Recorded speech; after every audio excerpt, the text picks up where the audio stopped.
Hi everyone, it's Isaiah here from Man Down Photography. Today I'm going to show you how I edit a landscape photo. So today I'm editing an image that I've taken at Mount View this afternoon. Basically this is a favourite of many shots. So this is a raw file. I haven't touched it yet. So it's got a little bit of work to be done to it, but it looks pretty good already. The histogram's nice. The first thing I generally do when I come into Lightroom is I go straight up to the basic tab and I bring down the highlights on a landscape image and bring up the shadows if it's needed. Now the first thing I notice about this photo is that it's very hazy, so I'd like to add a bit of contrast in there, so I'll bring up the contrast slider. Now you don't want the blacks too black or the whites too white. I normally get to that later when I come down to the white slider. So once you get to the white slider, you want to hold down Alt, and as you drag the slider, you'll see that little white dots or red dots start to appear. That's when it's fully white. There's no detail left there, so you don't want that. You just want it so that you can't see any. Now that's a little bit too bright, so I might bring that down a little bit further. That's nice. And now I'll go to the blacks, and you do the same process, except this time blacks are going to appear, and that looks about right. That's how I like it. So I'll come down to the clarity slider. Now you don't want too much clarity. It never really looks good if you add too much. There are certain situations where it works, but generally just a little bit will be enough. Now I don't always use vibrance. This is quite a vibrant photo as it is, but a little bit never hurts. And I normally leave saturation how it is. Now I'd like to recover a bit of detail in those mountains, so I'm going to go to the brush tool and I'm going to drag along it. Now you'll notice that I've got auto mask selected. That selects basically the edge of points and will auto select it for you. If you had it set on just a normal mask, it would just select wherever you're painting. So these are already preset. I'm just going to set them all back to 0.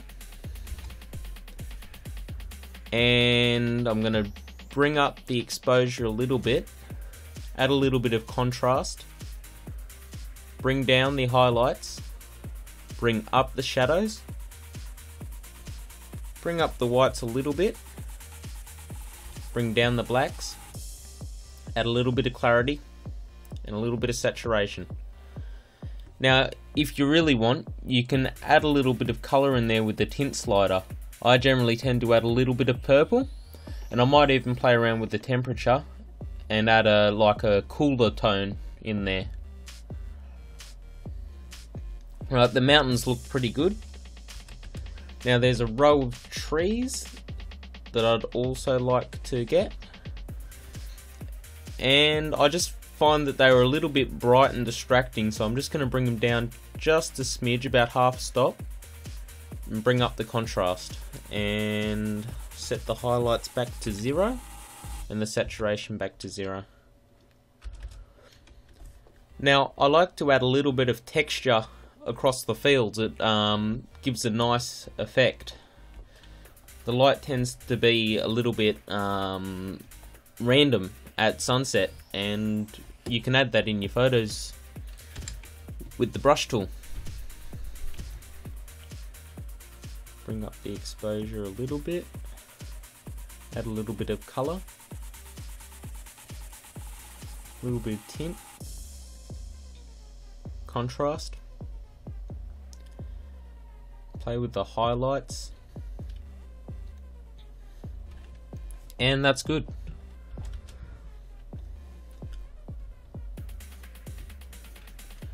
So now you can see it's a little bit dark at the top there. That's got to do with the fact that I was using filters.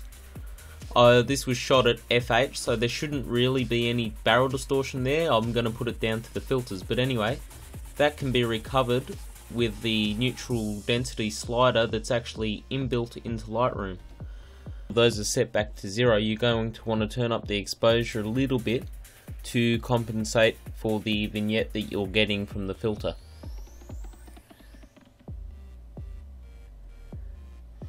And now I'm just going to bring up the contrast a little bit to bring back those colours that we've lost when we've turned up the exposure. And I'm also going to put in a little bit of saturation.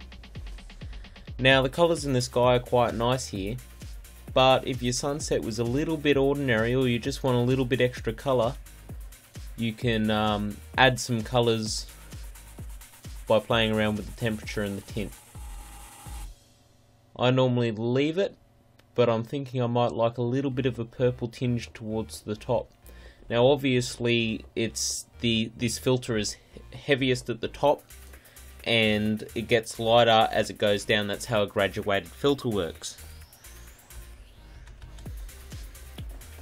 So now that's looking pretty good. I'm going to come down to my sharpness and I'm going to put it around halfway. And I'm just going to have a look at 100% now. That looks pretty good.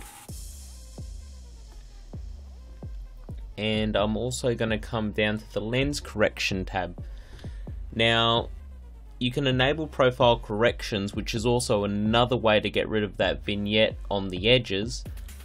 And if you've got distortion because you've used a wide angle lens, this can also correct that. Chromatic aberrations appear on high contrast edges and points.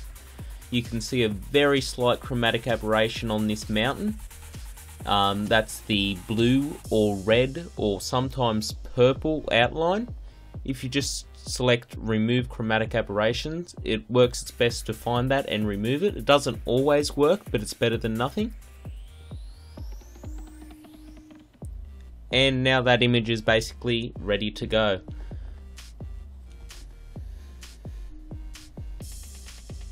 So that's the process start to finish. That's generally how I edit a landscape photo. Obviously the settings change a bit for each photo, but it's generally following the same principle. Obviously editing a portrait or a wedding photo or anything like that would be a very different process. I hope you liked it. It's just how I edit, just so you can see this is where we started and this is where we finished. So there are some noticeable details in there, and I think we've done a pretty good job of touching up that photo. So if you've got any suggestions as to how I could have done it better or how you do it, I'm perfectly open to hearing them. Put them in the comments, I'll read them, and I'll definitely take it into consideration. I'm always up to learning how to edit better, and it'll be good for our audience to see other people's ways of editing. Hope you enjoyed. Thank you for watching. Isaiah Huffnance, Man Down Photography.